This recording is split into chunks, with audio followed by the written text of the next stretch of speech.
Si tienes más de 35 años y estás pensando en entrar en el mundo de la ciberseguridad, seguramente muchas personas ya te han dicho que ya vas demasiado tarde, que seguramente estás loco, que por qué estás empezando ahorita desde cero, o que también es para jóvenes de secundaria que comienzan a programar e investigar más sobre tecnología. Y lo que te quiero comentar en este video es por qué exactamente esto es totalmente al revés de lo que tú estás pensando. No significa que precisamente sea que ya vas demasiado tarde, sino es todo lo contrario. Ya llevas un camino recorrido y simplemente puedes aprovechar muchísimas de esas habilidades aprendidas y la experiencia laboral que has recolectado a lo largo de los años. Y esto no lo hago para echarte porras, simplemente te lo cuento porque en toda mi carrera profesional he entrevistado equipos y personas que incluso han llegado a más de los 38 años. Te puedo asegurar que en muchas ocasiones hay personas de esa edad o más grandes que evidentemente a comparación de una persona de 22 puede traer algún otro tipo de beneficio. Al final de este video vas a aprender alguna de las puertas de entrada si es que tienes más de 35 años y quieres empezar ciberseguridad desde cero. Y es que de forma general no te puedo decir que existe solamente una sola puerta. En este video vamos a ver 3 de ellas y seguramente alguna de ellas ya la traes contigo. Y para muestra basta un botón.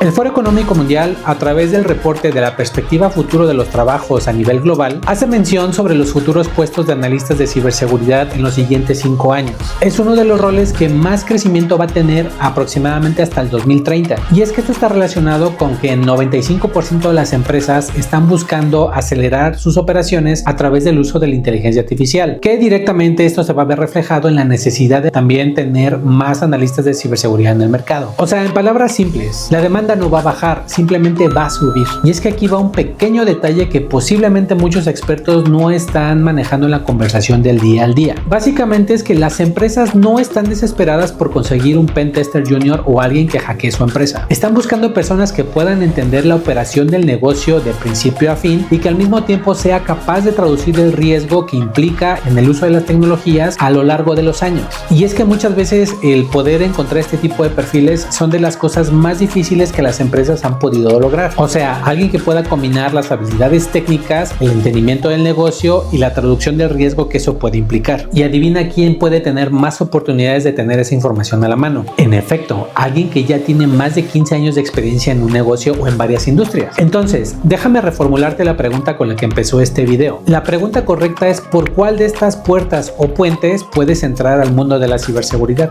Y es que aquí hay algo que yo le llamo la entrada lateral. Porque básicamente a partir de los 35 años en adelante no es que empieces desde cero, estás empezando desde otro lado. Y entrar de lado en la mayoría de las organizaciones bajo una estructura organizacional es más fácil empezar de lado que empezar desde abajo. El primer puente con el que puedes empezar es el puente al que yo le llamo el puente del proceso. Si tu experiencia recorrida viene de áreas como las áreas de administración, finanzas, ventas, el área legal, el área de contaduría, el área de auditoría, básicamente tú ya has vivido en un mundo de reglas y normas, de controles tan estrictos que formulan una pregunta básica y es ¿quién autorizó esto? ¿Quién ejecutó ese proceso? Y es que en el mundo de la ciberseguridad esta área es de la más demandada pero la que peor se cubre. Por ejemplo, un contador que ya ha tenido experiencia profesional bajo demasiadas auditorías, digamos que está a una distancia mínima de poder hacer la traducción de una auditoría tradicional a una auditoría de tecnologías de la información. Por ejemplo, como experiencia profesional yo ya he conocido varias personas que han pasado del mundo de la contaduría al mundo de la tecnología de la información y a su vez han pivoteado al mundo de la ciberseguridad. Y todo esto porque han tenido esa experiencia en muchas auditorías, en regulación de controles, en revisión de procesos y pues más que nada en hacer que los números cuadren y entren en balance. Desde el punto de vista general, pues ya tienen una mente estructurada y minuciosa para poder revisar información a detalle, que pues básicamente esa habilidad la necesitas muchísimo en ciberseguridad. Y de esos casos de éxito que me han tocado ver, pues básicamente empezaron desde analistas y hoy en día me ha tocado ver que ya son directores de GRC o directores del área de cumplimiento y en algunos casos algunos gerentes y managers que pues, pueden estar ejerciendo roles de GRC en distintas organizaciones. Sí es un caso práctico y un caso real que a mí me ha tocado ver de forma muy detallada. Así que pues bueno, esta es una de las opciones de las que te estoy hablando. Y si definitivamente piensas que el puente del proceso no es el tuyo, te voy a explicar el segundo puente, que es lo que mayormente la mayoría de las personas está subestimando. El segundo puente de entrada es el puente del sistema o el puente técnico. Por ejemplo, personas que ya han tenido experiencia en roles como soporte técnico, redes, infraestructura, desarrollo, mesa de ayuda,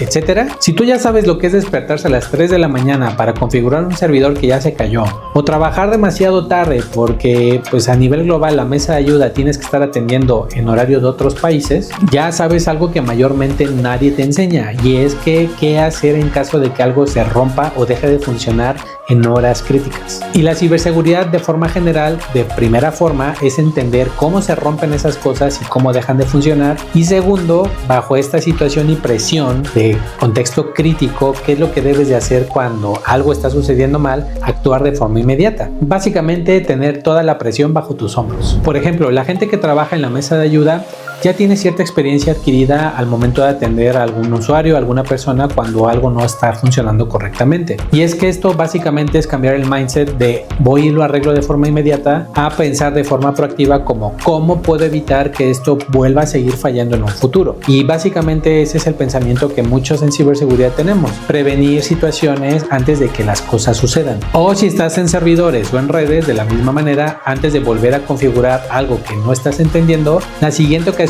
que pues realmente algo esté fallando, vas a revisar minuciosamente antes de realizar algún cambio o alguna liberación a producción. Esto en ciberseguridad es revisar minuciosamente las configuraciones antes de que algo malo suceda. Y si con todo esto que te estoy contando te viene a la mente, oye Hugo, yo ni siquiera vengo de finanzas, ni de IT, ni de contaduría, ni de administración, ni de mesa de ayuda, y lo que estás pensando es que tú vienes de un área de ventas, de atención a clientes, de servicio en general, me vas a decir que tú sí estás empezando realmente desde cero. Y pues básicamente ese es el tercer puente, que es lo que la mayoría de la gente nunca ve. El tercer puente es el puente de persona. Si tu carrera ha sido de forma general tratar con gente, ya sea porque te dediques a las ventas, al área de atención al cliente, al área de atención de incidencias, a gestionar proyectos, a apagar fuegos de forma inmediata y controlar la situación, déjame decirte que tú tienes la habilidad más escasa en muchos equipos de ciberseguridad, porque te voy a contar algo que nadie más te va a enseñar. La mayoría de los incidentes graves no se resuelven con implementar alguna medida técnica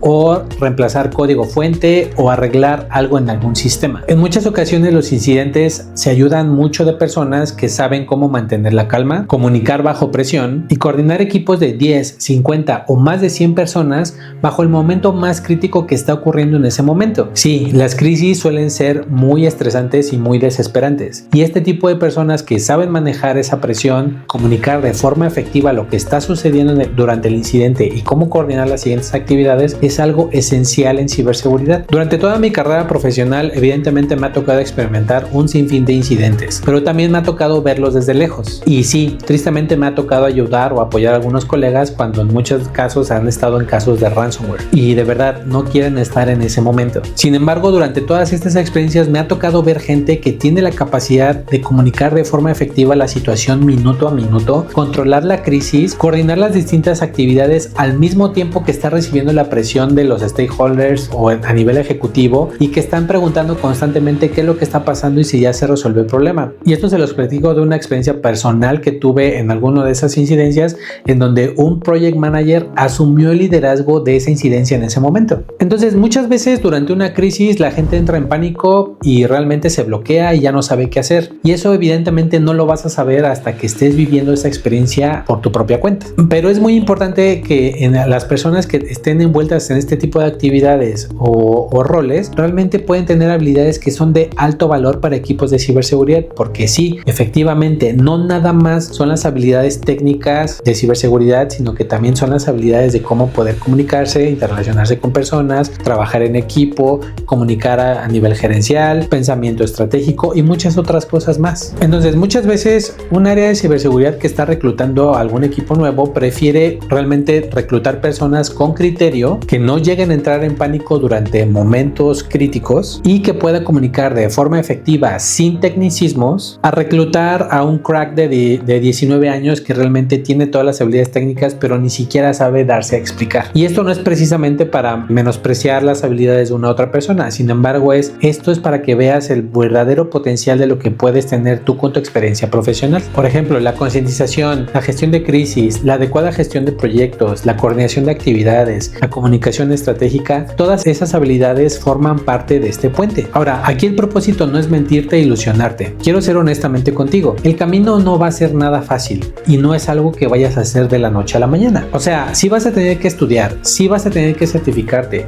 sí vas a tener que relacionarte con otras personas y entender algunos aspectos técnicos. Y lo más importante, al inicio no vas a estar teniendo un salario grandísimo, que por experiencia personal creo que es lo que la mayoría de las personas le motiva. Pero lo que sí te puedo decir es que hay una diferencia enorme de empezar desde cero a empezar con la experiencia que tú ya tienes en alguno de estos roles. Entonces, básicamente enfócate en reposicionar esos años de experiencia que ya tienes y posicionarla en una ventaja que tú puedes explotar en el área de ciberseguridad. Y es que también algo muy importante es que en cada país suele ser muy distinto, pero también tiene que ver mucho el estado en donde vives y eso afecta el rango de salarios, la diversidad de industrias o empresas que pueden estar en alguna región y algo muy importante, el factor del inglés. Si lo llegas a dominar o no, hay una diferencia enorme si tú no sabes inglés. Entonces te puedes estar perdiendo de vacantes con sueldos muy atractivos que realmente es requerimiento obligatorio el hablar inglés. En resumen, me ha tocado ver personas que tienen la misma certificación,